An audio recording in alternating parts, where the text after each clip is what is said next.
नमस्कार, मैं हूं सूरज चौहान और आप देख रहे हैं बिंदास बोल। बिंदास में आपके सामने आज हम मुद्दा लेकर आए हैं जो पिछले 2 दिनों से देश ही नहीं विदेश में बड़ी चर्चा के साथ, धूमधाम के साथ, हो हल्ले के साथ, गाजे बाजे के साथ और दूसरी तरफ तमाम प्रकार की बदनामियों के साथ आगे बढ़ रहा है। जी हाँ, बात इस फोटो से आप समझ चुके होंगे, बाबा गुरमीत राम रहीम की है। इस मुद्दे पर क्या बात हो, इसके लिए मैं आज फेसबुक पर लाइव गया था। देश भर के तमाम लोगों को मैंने पूछा कि क्या आप इस विषय पर बात करना चाहते हैं। उसके बाद मैंने देखा कि पिछले 2 दिन से किसी एक दिशा में चर्चा नहीं जा रही है। हर कोई व्यक्ति, हर कोई चैनल अपने हिसाब से इसको मोड़ रहा है। तो बिंदास का, सुदर्शन का जो अपना एक वैचारिक प्रवाह है, उसके आधार पर हमने तय किया कि आज बिंदास बोल में हम खड़े होकर देश को पूछेंगे कि आपकी क्या राय है, आप इस घटना की तरफ कैसे देखते हैं। यह मुद्दा केवल एक बाबा का नहीं है, यह मुद्दा इस महान परंपरा का है, जिस परंपरा पर किसी को भी आप बाबा बोल देते हैं और इसमें कुछ सवाल बनते हैं, जिस सवालों को लेकर मैं आज आपके सामने खड़ा हूं। आज इस चर्चा में हमारे साथ जुड़े रहेंगे उस पैनल का पहले मैं आपको परिचय करा दूं, फिर हम चर्चा को शुरुआत करेंगे। हमारे साथ यति नरसिंहानंद सरस्वती जी जुड़े रहेंगे। महाराज जी, आपका स्वागत है। इसी के साथ हमारे साथ शुभम मंगला साइबर सिपाही जुड़े रहेंगे। अभय वर्तक जी थोड़े देर में जुड़ेंगे और भी कई साधु संत हमारे साथ जुड़ेंगे और तमाम आप दर्शक हमेशा की तरह बिंदास बोल में लाइव अपने घर से, फोन से, जहां से भी आप है जुड़े रहेंगे। महाराज जी, आज के शो में मैं जो सवाल पूछ रहा हूं, यह सवाल यह है महाराज जी, सवाल यह है कि आखिर हम कैसे किसी को भी बाबा कह देते हैं, हम कैसे किसी को भी संत बोल देते हैं, हम कैसे किसी को भी भगवान बोल देते हैं। पहले तो बाबा राम रहीम हिंदू है क्या? क्योंकि उनके नाम में सारे धर्म उन्होंने जोड़े हुए हैं। क्या वो अपने आप को खुद हिंदू मानते हैं? ये सवाल है। सबसे पहली बात, आपने बिल्कुल सही सवाल उठाया है। हाँ, इसलिए मैं सारे सवाल उठा के मैं आपके साथ चर्चा चालू करूंगा क्योंकि दर्शकों को भी कंफ्यूजन ना हो। ये पहला कि वो हिंदू है क्या, ये सवाल बहुत जरूरी है जो आप उठा रहे हैं। बिल्कुल। दूसरा सवाल कि क्या बाबा बनने के बाद कोई दायित्व नहीं है, आप फिल्में भी कर सकते हैं क्या? तीसरा सवाल, जितनी तत्परता बाबा राम रहीम के अरेस्ट में दिखाई, इतनी तत्परता इमाम बुखारी के अरेस्ट में कब दिखाई जाएगी? और चौथा सवाल, जो भक्तों के नाम पर भक्त दिखाकर गुंडे, मवाली, दंगाई घुसाए गए और भक्तों को बदनाम करने की कोशिश हो रही है, इसको भी कैसे रोकेंगे? और पांचवा महत्वपूर्ण सवाल, क्या किसी भी ऐसे विषय के लिए हम अपने ही देश की संपत्ति को नुकसान कैसे पहुंचा सकते हैं? इसके सिवा आपका अगर कोई और कहना है तो कॉल करके आप अपनी बात को रख सकते हैं। हम किसी के खिलाफ, किसी के पक्ष में जाने के बजाय हिंदुस्तान का क्या पक्ष है, देश का क्या पक्ष है, यह समझना चाहते हैं और आपके सामने इस मुद्दे पर चर्चा चालू करते हैं। सबसे पहले महाराज जी के पास चलते हैं। महाराज जी, देखिए, पहला सवाल कि क्या बाबा राम रहीम को बाबा कहा जाए, जिस प्रकार से वो फिल्में बना रहे हैं, जिस प्रकार से वो म्यूजिक एल्बम बना रहे हैं? दूसरा सवाल, अगर वो बाबा नहीं है, पहले तो हिंदू है क्या नहीं? अगर हिंदू नहीं है तो बाबा नहीं है। देखिए, हमारा जो धार्मिक सिस्टम है सुरेश जी, वो वास्तव में सड़ चुका है और उसकी सड़न की जो ये बदबू है, इसका नाम है संत राम रहीम गुरमीत। पता नहीं क्या अजीब सा नाम है, ये उसकी सड़न का एक नाम है। ये किसी भी तरह से बाबा मैं नहीं मानता। और सबसे बड़ी बात, इसे हिंदू संत बताया जा रहा है, ये व्यक्ति हिंदू संत नहीं है। हमें सबसे पहले ये समझना पड़ेगा कि ये हिंदुओं की किसी परंपरा से नहीं आता और ये व्यक्ति हिंदू संत नहीं है, ये हमें मानना पड़ेगा। आप इसके आचरण को देखिए, किसी भी तरह से इस व्यक्ति का आचरण इस तरह का नहीं था कि जैसे एक संत का होना चाहिए।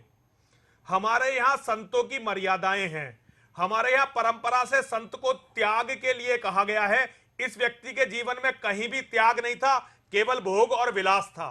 तो इसे संत मानना सबसे पहली बात, और हिंदू संत कहना, यह हिंदू संतों का अपमान है और सनातन धर्म का अपमान है। लेकिन इसमें गलती इस बाबा की, इसकी नहीं है, राम रहीम की नहीं है। गलती हमारे हिंदुओं के सिस्टम की है कि हम किसी को भी उठा के बाबा मान लेते हैं, हम किसी को भी उठा के धार्मिक मान लेते हैं।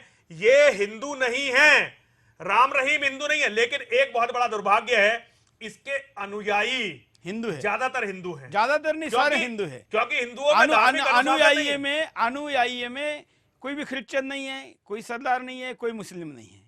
मतलब बड़ी संख्या में तो निश्चित नहीं है। तो देखिए, ये एक हमारे धर्म के साथ हो रहा मजाक है। हमारे असल में हमारा जो धर्म का सिस्टम था जगत गुरु शंकराचार्य जी से, जगत गुरु रामानुजाचार्य जी से, वो सिस्टम खत्म हो गया है। अब वो लोग किसी भी धर्म से जुड़े हुए सवाल पर अपनी प्रतिक्रिया भी नहीं देना चाहते, क्योंकि उन लोगों के अपने कुछ निहित स्वार्थ हो गए हैं। वो कभी भी ऐसे मुद्दों पर बोलते नहीं है। यदि वो बोलने लगे तो ये सिस्टम इस तरह से ना सड़े। आज उनकी गलतियों को सारा हिंदू समाज भुगत रहा है। आज हिंदू समाज ये नहीं जानता कि सनातन धर्म क्या है, सनातन धर्म की मर्यादा क्या है, सनातन धर्म के हिसाब से हमारा धर्माधिकारी कौन हो सकता है, हमारा नेता कौन हो सकता है, हमारी व्यवस्थाएं क्या हैं। इस अज्ञान के कारण ऐसे लोग पनपते हैं, और पनपने के बाद वो सनातन धर्म को इतनी घातक चोट करते हैं जैसे इस व्यक्ति ने की है। बिल्कुल। हमारे साथ साइबर सिपाही शुभम है। शुभम जी सुरेश जी, कैसे देखते हैं आप इस मुद्दे को? सुरेश जी, इसमें मैं दो बातें बहुत प्रमुख तौर पे बोलना चाहूंगा। देखिए, जो कुछ भी कल हुआ है हम सबने देखा है, और इस पूरे प्रकरण में हानि हुई है तो किसकी हुई है? हानि हुई है हिंदू समाज की। ना किसी बाबा की हानि हुई है, ना किसी भक्तों की हानि हुई है। ये जो सिस्टम है, हमें यह समझना पड़ेगा कि भगवा चोला क्या होता है। भगत सिंह जी ने बोला, मेरा रंग दे बसंती चोला। हमने सिर्फ इसको गाया है, कभी इसको समझा नहीं है। व्हाट इज बसंती चोला? मेरा रंग दे बसंती चोला, ये अग्ने वस्त्र होते हैं, भगवा जो वस्त्र होते हैं। जब कोई व्यक्ति उसको धारण करता है, मतलब कि वो मरने के लिए घर से निकलता है, अपने परिवार को त्याग के, सारे भोग विलास को त्याग के। उसका एक ही उद्देश्य होता है, धर्म के लिए, देश के लिए बलिदान देना। इस बाबा ने कथित तौर पर, जिसको बाबा बोल रहे हैं, हम इसको बाबा मानते ही नहीं है, जो गुरमीत है, इन्होंने क्या भोग विलास नहीं किया? सारे वो किए। क्या इन्होंने त्याग तपस्या की है? मेरे ख्याल से कुछ भी नहीं है। भाई कोई तो क्रेडेंशियल हो इनके पीछे। इन्होंने फिल्मों में काम किया, गाने किए। अगर किसी व्यक्ति को यह सब करना है तो मेरे ख्याल से वो गद्दी त्याग देनी चाहिए। अगर गद्दी पे बैठना है तो ये सब चीजें त्यागनी चाहिए। कोई एक स्टैंड पे चले, कोई एक पक्ष में चले। आपने जैसे साइबर सिपाही का नाम लिया, सोशल मीडिया पे आप खुद बहुत ज्यादा एक्टिव हैं, आपने फेसबुक पे लाइव किया, आपने खुद प्रतिक्रिया देखी। सुरेश जी, फेसबुक पे भी अगर हम देखें, ट्विटर पे देखें, तो सारे लोग कंफ्यूज्ड हैं। वो कंफ्यूज्ड क्यों हैं? कंफ्यूजन इसलिए पैदा हुआ है कि ये हिंदू है कि नहीं। और जिस तरह से मीडिया का एक वर्ग कल से लगा हुआ है हिंदू पूरे धर्म को, सारे बाबाओं को एक साथ नापने के चक्कर में, उसमें हानि सिर्फ और सिर्फ सनातन धर्म की हो रही है। बिल्कुल। और इसलिए दर्शकों को मैं आह्वान करता हूं कि आपकी क्या राय? इनके जो भक्त हैं, भक्तों को इनको मानने का अधिकार है क्या? नहीं तो है। हम तो पत्थर को मानने के लिए भी कहते हैं, लेकिन क्या आप आखिर किसी चीज के पीछे जाने के पहले अपने आप को कुछ सवाल नहीं पूछेंगे? खास करके तब जब आप आस्था जैसे मुद्दे पर आंख बंद करके विश्वास करने जा रहे हैं, तो आप लोगों को भी चीजें समझनी चाहिए। बाबा राम रहीम को फिल्मी शौक पूरा करने का अधिकार है क्या? नहीं। इतनी महंगी गाड़ियां लेने का अधिकार है क्या? नहीं। एक गुरमीत नाम के व्यक्ति को अधिकार है, गुरमीत नाम के व्यक्ति को तमाम प्रकार के अधिकार है, लेकिन अगर नाम में राम रहीम है तो ये राम का भी अपमान है और रहीम का भी अपमान है। ये हिंदू नहीं है, ऐसा भी अगर हम मानते हैं तो भी मेरा ये कहना है कि जिस भी धर्म के ये हो या किसी धर्म के ना हो, इनके अगर भक्त है, इनके फॉलोअर है, तो उनके आस्था के लिए इनका भी कोई कर्तव्य है, इनका भी कोई आचरण की आचार संहिता होनी चाहिए। वो ना होने का क्या परिणाम होता है, ये हम कल से देख रहे हैं। कई कॉलर हमारे साथ जुड़े हैं, उनके पास चलते हैं। जय हिंद, बोलिए। हाँ जी, नमस्कार जी। हाँ, ये ढोंगी पाखंडी बाबा हैं, ये गुरु घंटाल हैं, चेले इनके चंडाल हैं, और संत को व्यवहार से होते हैं, कपड़ों से नहीं होते हैं। इन लोगों ने धर्म को बिजनेस बना रखा है और लोगों की अंदर श्रद्धा का फायदा उठाते हैं, धर्म के पैसे इकट्ठे करते हैं। धर्म के पैसे तो अच्छे काम में लगने चाहिए, पर ये लोग उसकी अय्याशी करते हैं और हिंदू धर्म को बदनाम कर रहे हैं ये लोग। चलिए, धन्यवाद। अगले कॉलर के पास चलते हैं। आप भी कॉल करके अपनी बात रख सकते हैं। जय हिंद। हेलो, बोलिए। हाँ जय हिंद सर, बोलिए। हाँ मैं ये बोलना चाह रहा हूँ कि ये बीज बोया किसने? ये बीज किसने बोया? इस पौधा को किसने फलने फूलने दिया? और ये जब पौधा जब घने छाया ले लिया तो अब उसको मतलब वो सिग्नल को रोक रहा है वो, तो अब उस छाया को काटने के लिए अब किसी और को खड़ा कर दिया। तो बिल्कुल। चलिए, हम जब इनके विकिपीडिया के जानकारी के अनुसार इस गद्दी की स्थापना जो हुई है, जिस पर करोड़ों लोगों की आस्था है, ये पाकिस्तान से आए हुए एक व्यक्ति ने की थी। उनका नाम विकिपीडिया पर भी अलग अलग संदर्भों में दिया गया है, इसलिए हम उनका जिक्र नहीं करना चाहेंगे क्योंकि वो जानकारी की ऑथेंटिकेशन हमारे पास नहीं है। खैर, वो जहाँ से भी आए हो, उनके करोड़ों फॉलोअर हैं, लेकिन फॉलोअर होने के बाद उनका कोई कर्तव्य भी है। वो कर्तव्य जब वो पूरा नहीं करें तो सवाल उठ रहे। अगले कॉलर, जय हिंद। हेलो, बोलिए।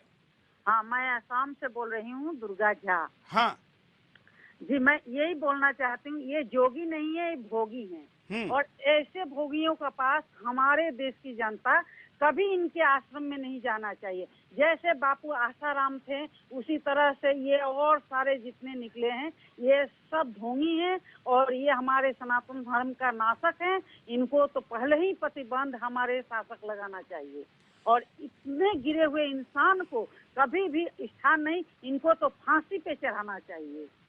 ये तो इंसान कहाने लायक नहीं, ये बाबा कैसे कहलाएंगे? यही मेरा कहना है। आप लोगों की भावनाओं को, आस्थाओं को, प्रतिक्रियाओं को देख रहे, इसमें जो अच्छे लोग हैं वो भी पीछे जा रहे हैं। महाराज जी के पास चलते हैं, नरसिम्हानंद जी के पास। महाराज जी, जिस प्रकार से कुछ ऐसे लोग जब धर्म को, आस्था को बदनाम करते हैं, तो उसके बाद जो अच्छे लोग हैं उनके ऊपर भी सवालिया निशान पैदा होते हैं। सवालिया निशान पैदा होते हैं। जैसे बहन ने अभी बताया, अभी आसाराम की और इसकी तुलना की, आसाराम जी की, आसाराम बापू जी की। देखिए, मैं आसाराम जी को कोई करेक्टर सर्टिफिकेट नहीं दे रहा हूं, लेकिन जिस केस में आसाराम बापू फंसे हैं वो केस फेक है, वो केस झूठा है। ये मैं पूरी गारंटी सुरेश जी आपको यहां बैठकर देना चाहता हूं। और एक षड्यंत्र के तहत उन्हें फंसाया गया था, और वो षड्यंत्र किसने बुना ये कहना सब लोग जानते हैं। लेकिन हिंदू के साथ एक सबसे बड़ी खास बात है, हिंदू एक कल तक कोई नहीं बोल रहा था, कोई राम रहीम के बारे में टिप्पणी नहीं कर रहा था। आज सारे बाबाओं के इसके साथ लगा दिया गया। कल को एक महिला खड़ी हो जाएगी, हम पर आरोप लगा देगी, फिर हमें भी इनके साथ। सबसे पहले इस सिस्टम को देखना पड़ेगा कि हमारे सिस्टम में कहां कमी आ गई। पहले तो हमारी महिलाओं को, हमारी बहन बेटियों को समझना पड़ेगा। एक महिला का सबसे बड़ा गुरु उसका पति होता है, और पति से बड़े गुरु अगर कोई हैं तो वो देवादिदेव भगवान महादेव शिव होते हैं। शिव के बाद उसका पति उसका गुरु है। किसी को गुरु बनाने का अधिकार इस धर्म की महिलाओं को है ही नहीं, इस तरह का। लेकिन सनातन धर्म आज इतने पतन के कगार पर पहुंच गया है। ये राम रहीम जैसे लोग जो पैदा होते हैं, ये केवल इनकी गलती नहीं है, ये पूरा सिस्टम सड़ चुका है जो इन्हें बनाता है, और बनाने के बाद इन्हें पिन पॉइंट कर कर पूरे हिंदू धर्म पर प्रहार करते हैं लोग। देखिए, आज हिंदू धर्म को, और इसमें सबसे बड़ी कमी तो मैं अपने जैसे लोगों की मानता हूं, जो हमारे जैसे कपड़े पहनकर केवल और केवल अपने स्वार्थों में लगे हुए हैं। आज संत समाज का कुछ कर्तव्य है, और यह प्रश्न आज नहीं उठ रहा। रामपाल का जब, हरियाणा वाले रामपाल का जब मामला हुआ था, तब भी यह प्रश्न खड़ा हुआ था कि कौन संत है, कौन संत नहीं है। आपने गोल्डन बाबा के ऊपर जब करा था, तब भी मैंने आपको आकर कहा था कि पहले यह तय तो हो जाएगी भाई संत कौन है और कौन संत नहीं है। आज सारे हिंदू समाज के अंदर संतों के प्रति एक वितृष्णा पैदा की जा रही है। हो नहीं रही है, ये वितृष्णा पैदा की जा रही है, और इसका जो ये बाबा राम रहीम जैसे लोग हैं, ये इसका कारण बन रहे हैं। लेकिन सबको इनके साथ पीसना सही नहीं है। आसाराम जी की राह अब और कठिन हो गई है। उन्हें जमानत मिल सकती थी, लेकिन अब इसका और रख के विदेशी षड्यंत्रकारी और भारत में रहने वाले जिहादी और जो क्रिश्चियन चर्च के लोग हैं, उन्हें बल मिलेगा कि भाई सारे हिंदू ऐसे होते हैं। मीडिया जो पिछले 3 दिन से इस माहौल को बना रहा है, राम रहीम से ज्यादा दोषी मीडिया के वो लोग हैं जो पूरे हिंदुस्तान को एक तरह से सिविल वार की आग में झोंक देना चाहते हैं। ये जो कुछ हुआ, ये बहुत दुर्भाग्यपूर्ण है। बिल्कुल महाराज जी, यही मीडिया हिंदुस्तान का जी बाबा की कल तक इंटरव्यू ले रहा था। कल तक इंटरव्यू उनको इंटरव्यू लेने के लिए उनके यहाँ पीआर एजेंसियां लगा रहा था, उनके विज्ञापन चला रहा था, उनके फिल्मों का एनालिसिस कर रहा था। यही मीडिया कल तक महिमा मंडित कर रहा था, और आज एकदम उल्टी भूमिका ले रहा है। देखिए, ये तो एक मीडिया क्या है, ये तो इस देश में एक मजाक हो रहा है। आज इस देश में जो मीडिया वाले हैं, उनकी ना तो धर्म में आस्था है, ना देश में आस्था है, ना इस मिट्टी में आस्था है। उन्होंने सारी चीजों को मजाक बना दिया है। और ये जो बवाल हुआ है, इसके लिए राम रहीम से ज्यादा जिम्मेदार ये गैर जिम्मेदार मीडिया है, जिसने इसे इतना भयंकर तूल दिया है। यदि इसे इतनी भयंकर तूल नहीं दी जाती इस मामले को, राम रहीम को सीधा जेल भेज दिया जाता तो ये मामला नहीं उठता। ये इतना दुर्भाग्यपूर्ण मामला है और पूरे देश में, मैं सुरेश जी राम रहीम का बचाव नहीं कर रहा हूं, लेकिन इसमें सारा देश मुझे ये लगता है षड्यंत्रकारियों से मिला हुआ है। बिल्कुल। चलिए हम यहाँ एक छोटे से ब्रेक के लिए रुकेंगे, ब्रेक के बाद फिर आएंगे, बिंदास बोलते हैं।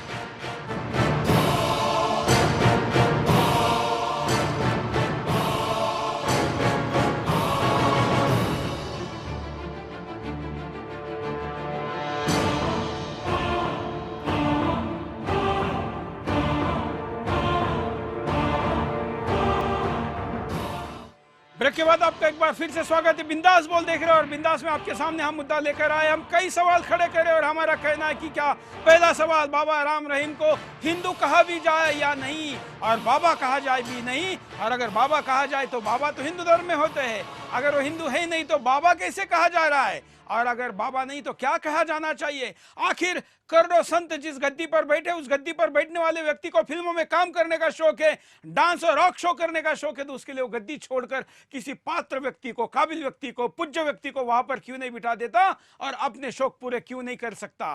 तमाम ऐसी सारी बातें हैं जो बातें अंधभक्ति के कारण भी बड़ी है। ऐसे में एक राम रहीम के मुद्दा तो शायद खत्म हो जाएगा, लेकिन अगले राम रहीम के खोज में फिर मीडिया निकलेगा, देश के दुश्मन निकलेंगे, धर्म को बदनाम करने वाले निकलेंगे, और हिंदू ना होने वाले व्यक्ति को भी हिंदू बताकर बदनाम करते रहेंगे। और इसलिए आज के हिंदुस्तान को जगाने का बिंदास बोल हम आपके सामने लेकर आए और हम पूछ रहे हैं कि आखिर किसके ऊपर आस्था रखे, किसको हिंदू कहे, किसको भगवान बनाए।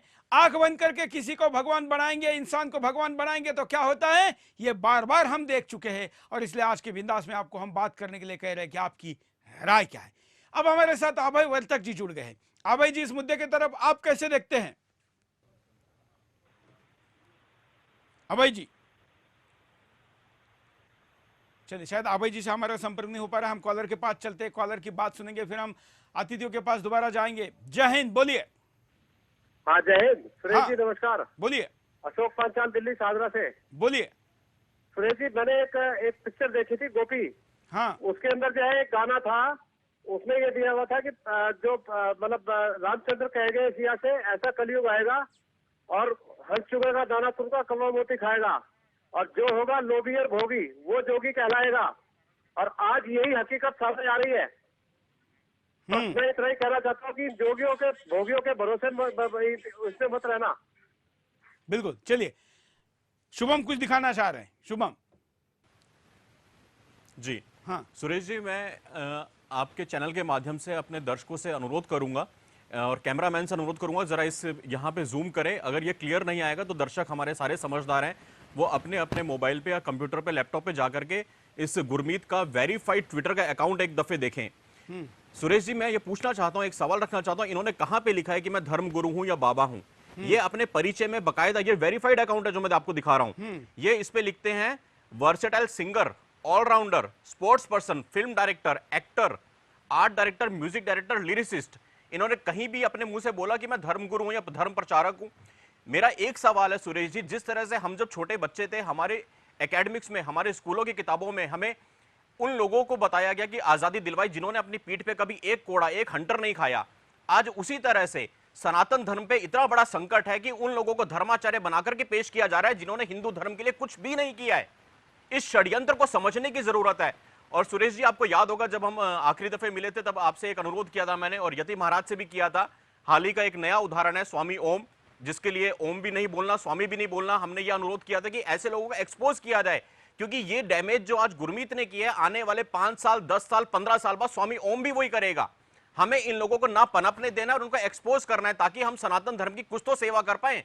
हम भी तो हिंदू है, ये धर्म हमारा है, हमें दुख होता है, हमारे धर्म के ऊपर आंच आ रही है। पूरे मीडिया का प्रोपेगेंडा है सुरेश जी। जिस तरह से हिंदू धर्म का नाश यहां पिछले 10-15 सालों में डैमेज किया है, ये वापस से वही चीज बुनी जा रही है इस देश में, और इसको कोई समझ नहीं रहा है। सोशल मीडिया पे ट्रेंड वही चल रहा है। अभी एक बहन ने आसाम से क्या बोला, किसी दूसरे संत का नाम लेकर के, कि वो भी बलात्कारी है। ये अवधारणा बन रही है, ऐसा माहौल बनाया जा रहा है कि जो भी भगवा वस्त्र में है इस देश में, सारे बाबा चोर हैं, सारे बाबा डाकू हैं, सारे बाबा बलात्कारी हैं।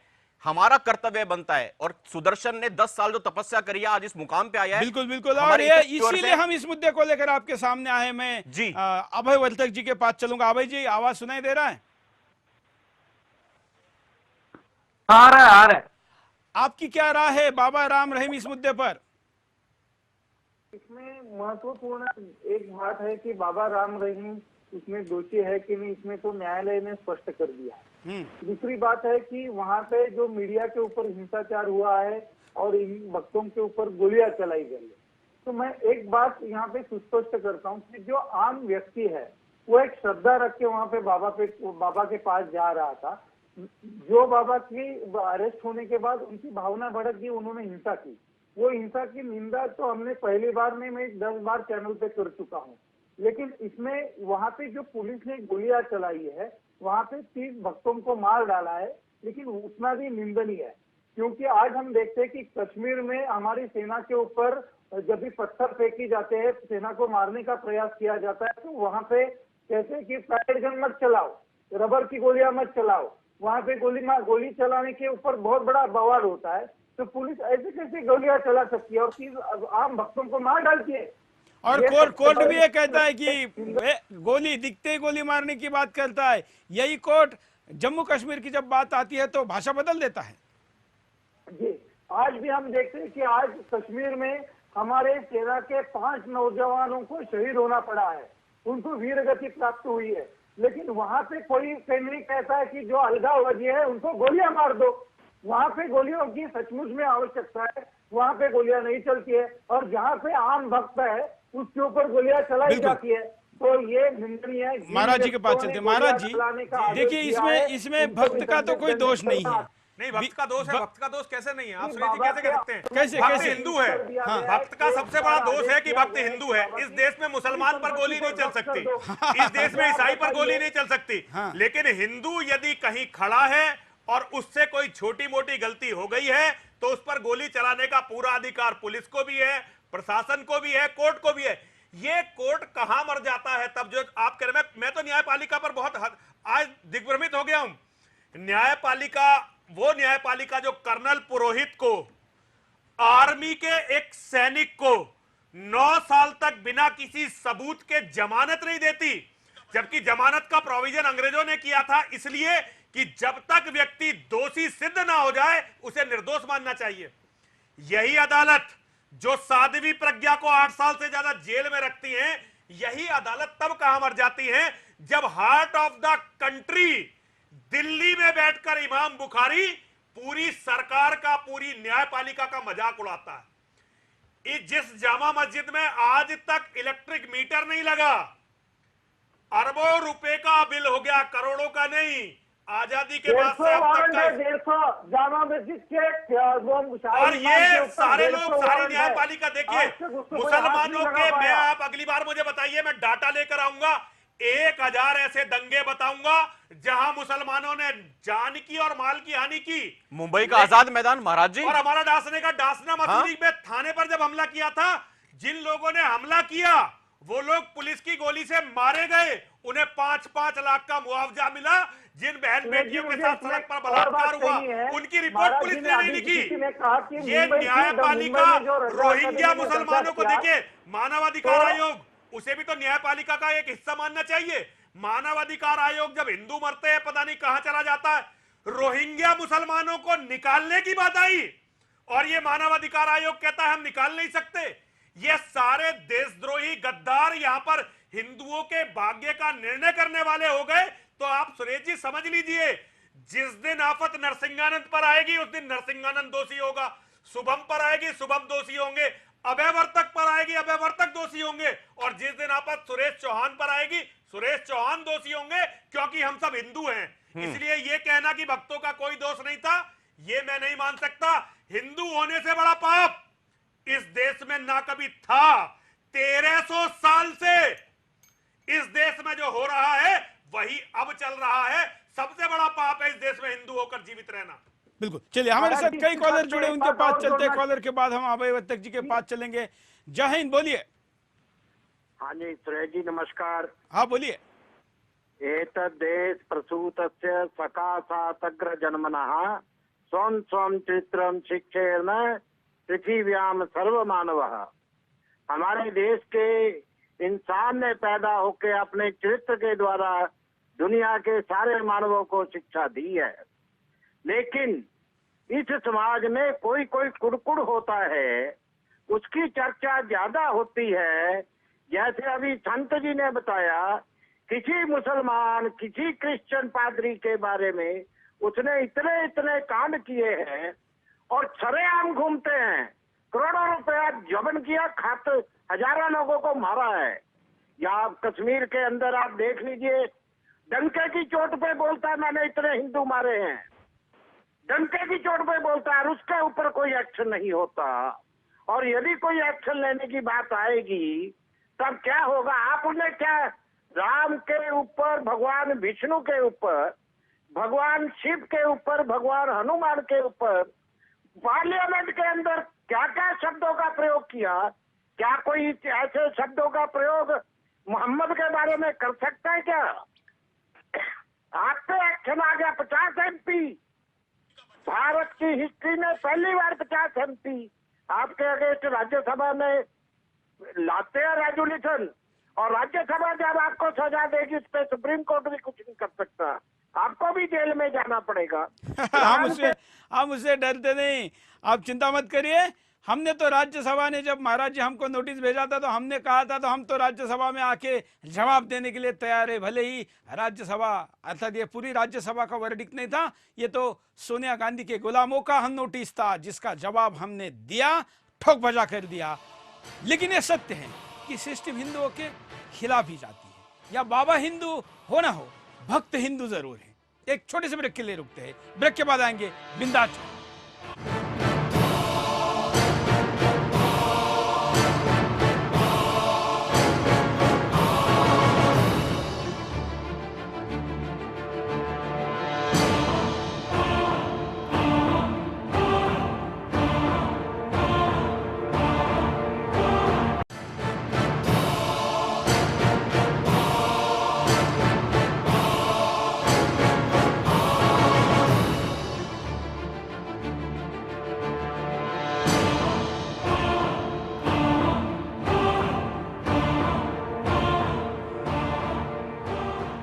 ब्रेक के बाद आपका एक बार फिर से स्वागत है। आप बिंदास बोल देख रहे हो और बिंदास में हम आपके सामने मुद्दा लेकर आए कि आखिर हम किसको संत कहे, किसको बाबा कहे, किसको भगवान कहे, और कैसे हम ये अंधश्रद्धा रखें, और ऐसी श्रद्धा रखने वाले करोड़ों लोगों के गद्दी पर बैठने वाला व्यक्ति भी अपना चरित्र व्यवहार कैसा रखे।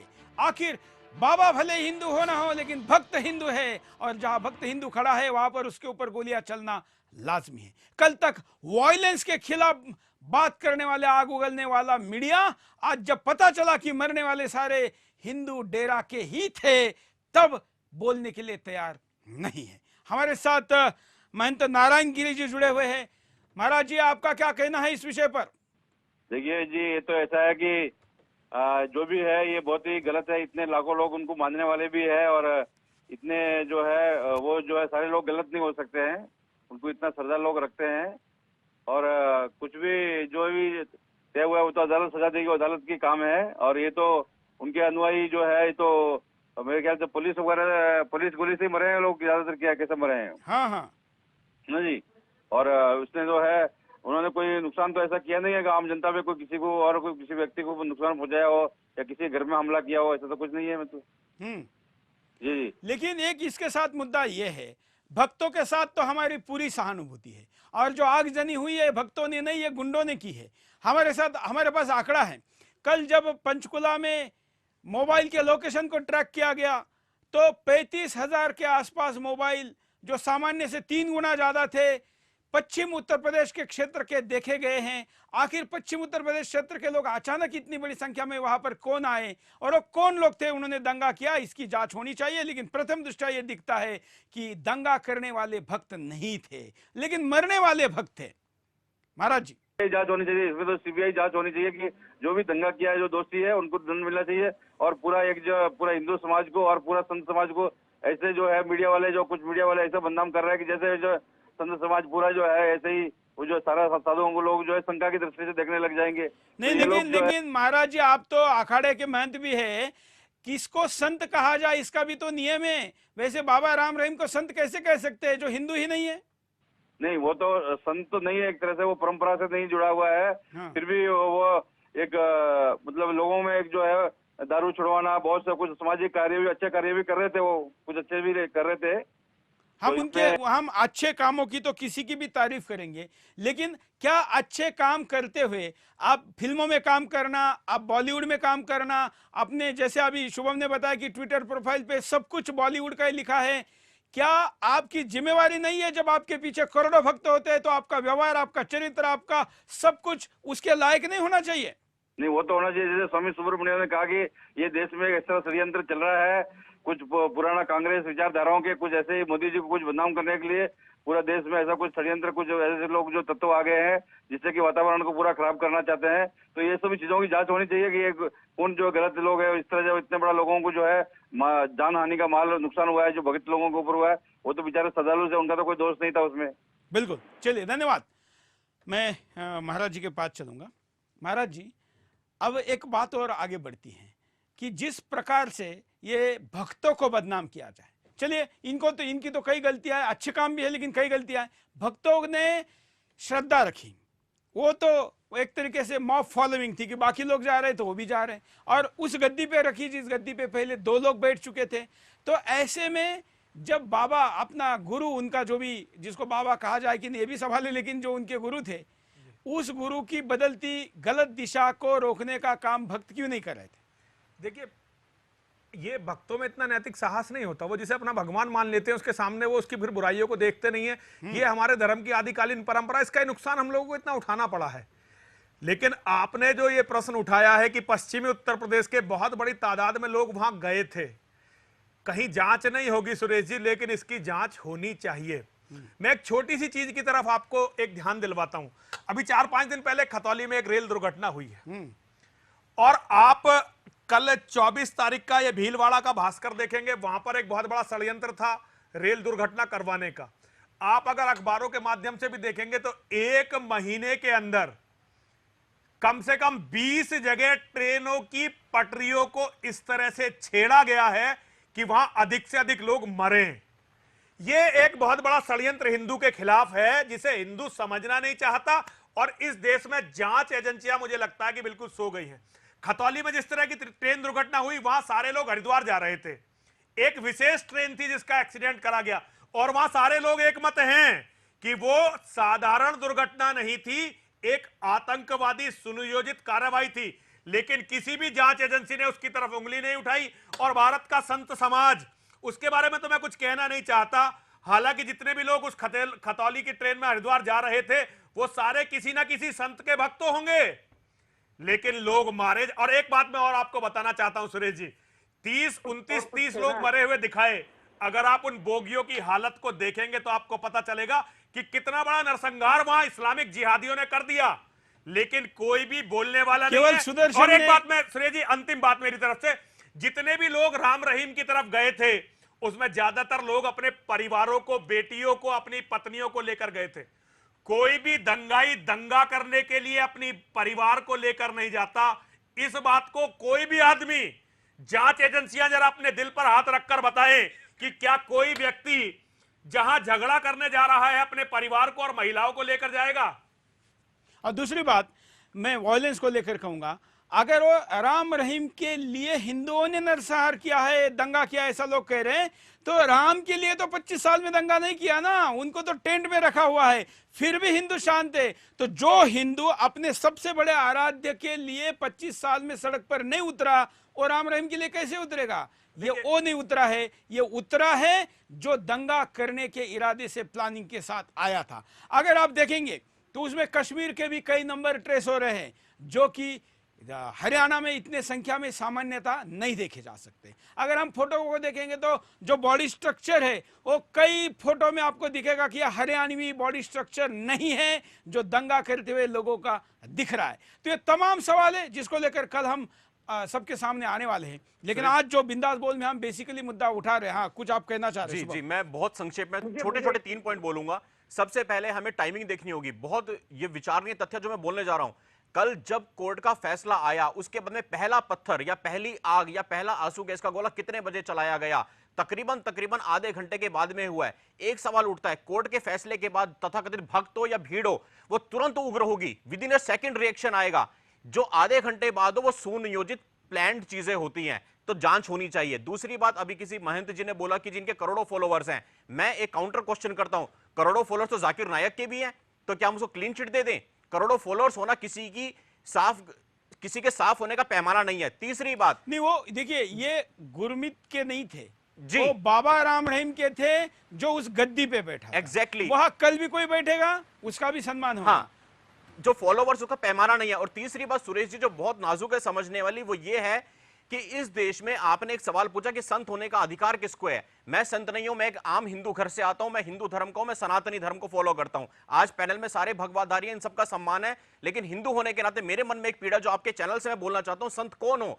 बहुत विडंबना की बात है, बहुत दुख होता है सुरेश जी, हमारे भगवान आराध्य श्री कृष्ण विश्व के सबसे बड़े योद्धा, जिन्होंने धर्म की स्थापना के लिए कौरवों का वंश पूरा नाश कर दिया, उनको लड्डू गोपाल बना के रख दिया इन धर्माचार्यों ने, उनको नाचने गाने का माध्यम बना के रख दिया। रासलीलाएं तुम औरतों के साथ में वहां पे सभाएं करते हो, कीर्तन करते हो, नाच गाना करते हो, ये कतई साधु नहीं हो सकते, ये कोई संत नहीं हो सकता जो मेरे आराध्य है, जो मेरे भगवान श्री कृष्ण को लड्डू गोपाल बना करके पेश करता है, पूरे के पूरे हिंदुओं को नपुंसक बना दिया, उनकी धमनियों में बहने वाले खून को पानी कर दिया, उसको किसी भी एंगल से मैं संत नहीं मानूंगा। और मैं आपके चैनल के माध्यम से अपने हिंदू भाइयों बहनों से भी अनुरोध करूंगा कि ऐसे व्यक्ति को कभी संत ना माना जाए, कभी हिंदू धर्माचार्य ना माना जाए। धर्माचार्य और संत वो है जो हमारे भगवानों को, आराध्यों को दूसरा इसमें क्या बात होती है कि मीडिया वाले रहे तय कर देते हैं कि जैसे टीवी चैनल पर और डिबेट के लिए लोग चाहिए। अभी 2 दिन से जिस प्रकार की बहस हो रही है तो कोई मिल नहीं रहा है, तो किसी को भी बिठा देंगे और कहेंगे कि धर्म गुरु। जी, धर्म का गुरु होने के लिए क्या क्या करना पड़ता है। या तो शंकराचार्य भी खुद को धर्म का गुरु नहीं शिष्य कहते हैं, अनुयायी कहते हैं, वहां पर किसी को भी बिठा दो और कह दो हिंदू धर्म गुरु। इस विषय पर भी रोक लगनी चाहिए। और इसलिए ऐसे तमाम मुद्दे था कि मुद्दा केवल गुरमीत राम रहीम का नहीं है, मुद्दा इस एक ऐसी रीति रिवाज को रोकने का है जो हिंदू धर्म के लिए कलंक साबित हो। एक छोटे से ब्रेक के लिए रुकते, ब्रेक के बाद फिर आएंगे बिंदास बोल।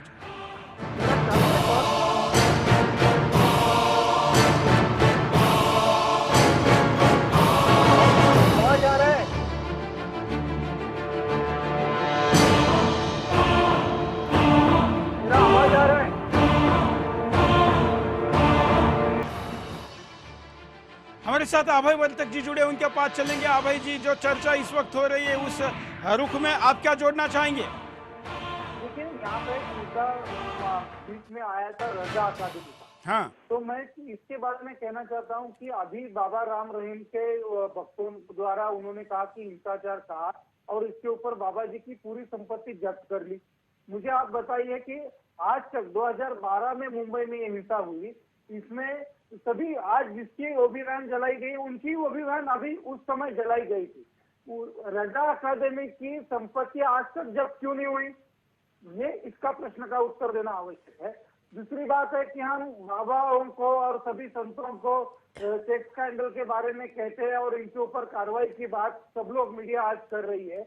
मुझे आप बताइए कि जो पोप यानी विश्व का रोम का ईसाइयों का सबसे बड़ा गुरु, वो कहता है कि हमारे यहाँ पे जितने भी फादर है, जितने भी प्रिस्ट है, इसमें से 2% लोग चाइल्ड एब्यूज करते हैं, इनके ऊपर कार्रवाई की आवश्यकता है।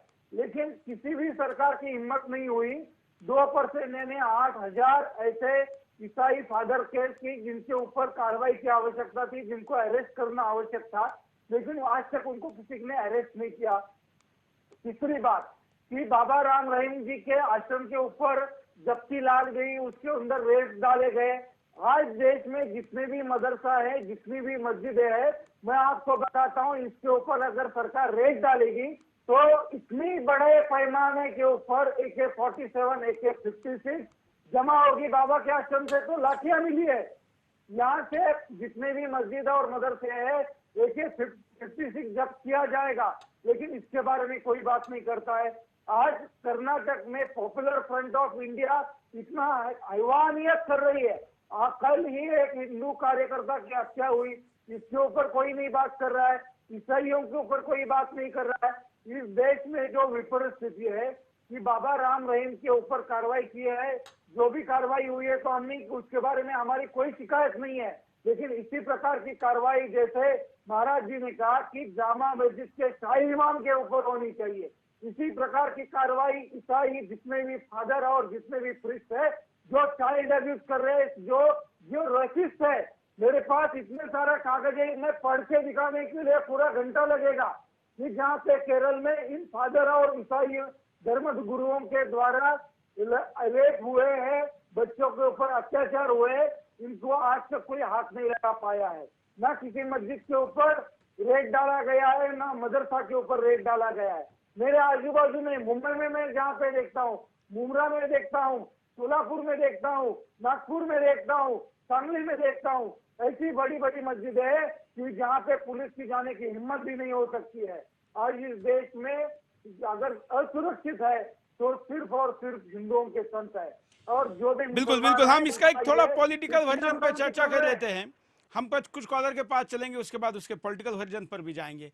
कॉलर के पास चलते हैं। जय हिंद, बोलिए क्या कहना है आपको? सर, जगह अभी चर्चा चल रही है, हाँ, उसमें धर्मगुरु ये बता रहे हैं कि भाई ऐसा है, तो क्या जो धर्मगुरु होता है वो ऐसा काम करे, वो उसके ऊपर छूट है क्या? वही तो हम कह रहे हैं ना कि धर्म गुरु को अपनी आचार संहिता होनी चाहिए। फिल्मों में काम करना, एल्बम बनाना, ये उसके लिए नहीं है। ये जो कह रहे हैं कि वहाँ पर ये हुआ, तो उसकी कार्रवाई तो कानूनी तौर पर होनी चाहिए ना। बिल्कुल, चलिए अगले कॉलर के पास चलते हैं। जय हिंद, बोलिए क्या कहना है आपको? चलिए, शायद कॉलर से संपर्क हमारा नहीं हो पा रहा है। हम महाराज जी के पास चलते हैं। महाराज जी, अब हरियाणा के मुख्यमंत्री के ऊपर बड़ा ही हमला बोला जा रहा है और हरियाणा सरकार को बर्खास्त करने की बात कांग्रेस और सारा मीडिया कह रहा है, खट्टर के खिलाफ है। लेकिन आपको बता दूं कि 8 शहरों में कर्फ्यू पंजाब में लगा है, हरियाणा में 2 शहरों में लगा है, लेकिन हरियाणा सरकार बर्खास्त करने की बात मीडिया कह रहा है, पंजाब नहीं कह रहा है। पंजाब कांग्रेस की है। देखिए, इसका कारण ये है, खट्टर सरकार की भी देखिए इसमें बिल्कुल निर्दोष मानना भी नहीं है, उनकी विफलता तो इसमें कहीं ना कहीं है ही। हाँ, लॉ एंड ऑर्डर की लॉ एंड ऑर्डर उनकी विफलता, और ये जिस तरह से हैंडल किया गया पूरा मामला, ये कहीं ना कहीं सिस्टम से गलती तो हुई है, ये सीधी से हैंडल नहीं किया। लेकिन खट्टर सरकार के खिलाफ तो इसलिए बोला जा रहा है क्योंकि खट्टर सरकार का जो वोटर है वही तो मरा है इसमें। जिसने खट्टर सरकार को वोट देते हैं वही लोग मरे हैं, तो खट्टर सरकार के विरोध मिलकर वो सारे लोग इसको बढ़ाएंगे। सबसे बड़ी बात जो हमारे हिंदूवादी सरकार नहीं समझती वो ये है कि ये सारे लोग हमें आपस में लड़ाना चाहते हैं। कांग्रेसी हो, वामपंथी हो, ये भारत बिका हुआ मीडिया हो, ये सारे लोग हम ही को आपस में लड़वाना चाहते हैं। अगर कल ये ना हुआ होता, खट्टर सरकार इससे किसी तरह से मैनेज कर ली होती, तो हिंदू धर्म का इतना बड़ा अपमान नहीं होता और ये बहुत बड़ी जीत होती हिंदुओं की। बाबा राम रहीम के साथ किसी की सिंपैथी नहीं है, मेरी तो कम से कम नहीं है, लेकिन मेरी सिंपैथी हिंदुओं के साथ बहुत जबरदस्त है। और देखिए, जब आपस की लड़ाई होगी, जब एक ही परिवार के लोग आपस में लड़ेंगे, तो जो लोग उस परिवार को मिटाना चाहते हैं उन्हें तो मौका मिलेगा ही। अब अरविंदर उनका अपना आदमी है, पंजाब सरकार के बारे में वो क्यों बोले?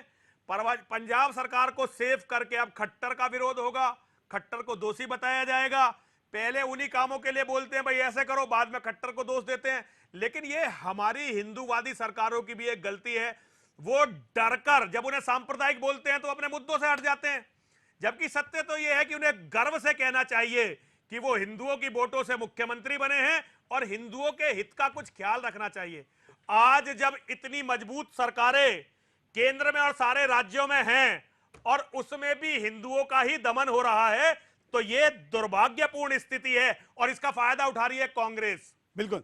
और देखिए, ये अगर नहीं रोका गया और कांग्रेस यदि 19 में थोड़े से भी फायदे में आई तो हिंदू के लिए बहुत घातक होगा। हिंदू को भी समझना चाहिए इस बात को। बिल्कुल। कार्यक्रम के आखिर में शुभम जी, देखिए सुरेश जी, इस पूरी चर्चा में जो सबसे अहम आपका सवाल था कि संत किसको माना जाए, उसमें मैंने अपने विचार रख दिए और मेरे ख्याल से धर्माचार्य भी इस पर अपना आशीर्वाद देंगे कि संत की कोई तो मर्यादा हो। जो भगवान को लड्डू गोपाल बोल के पेश करे वो संत नहीं हो सकता, कम से कम मेरे लिए नहीं हो सकता। दूसरा, जो आप राजनीतिक बात कह रहे हैं, इसमें जो मेरा मत यह है कि देखिए सरकार की विफलता है, कहीं ना कहीं है, उसको हम बचा नहीं सकते हैं, हम भी उस सरकार के समर्थक हैं। लेकिन दोनों सरकारों की है, दोनों सरकारों की है। हरियाणा कांग्रेस की तो विडंबना सुरेश जी है कि कांग्रेस चाहती थी कि ये झगड़ा हो, कांग्रेस तो चाहती थी कि ये झगड़ा हो ताकि दोनों देखिए।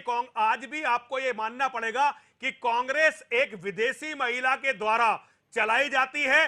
जो विदेशी महिला इस देश में एक बिल ला रही थी जिसका नाम था सांप्रदायिक व लक्षित हिंसा रोकथाम अधिनियम, यस, अगर वो बिल आ गया होता तो राम रहीम छोड़िए आरएसएस जैसे संगठन समाप्त कर दिए गए होते। हम सारे जेल में होते, सुरेश जी जेल में होते, दुर्भाग्य रहा आप जेल सोनिया में गांधी होते। का और सौभाग्य रहा हिंदुओं का कि नरेंद्र मोदी की सरकार बनी और वो भी खत्म हुआ। इस पूरे प्रकरण को माहौल को हल्का करने के लिए एक छोटा सा वाक्य बोलूंगा। कांग्रेस ऐसी स्थिति में है कि कांग्रेस सारी दुनिया इस्तीफा मांग सकती है खट्टर साहब का, कांग्रेस नहीं मांग रही, क्योंकि वो मांगेंगे तो अपना भी तो बैठा है एक वहां पे पंजाब में। बिल्कुल, चलिए आवे जी।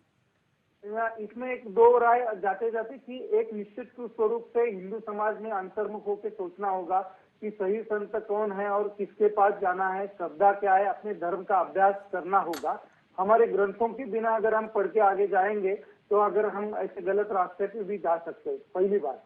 दूसरी बात है कि जिन्होंने अभी कहा शुभम जी ने कि लड्डू गोपाल बना के रखा है, लड्डू गोपाल सिर्फ महाराज लोगों ने बना के नहीं रखा है। आज हम मंदिर में भी जाते हैं तो आम आदमी भी, हिंदू समाज जो है वो मंदिर में जाने के बाद भगवान के पास क्या मांगता है।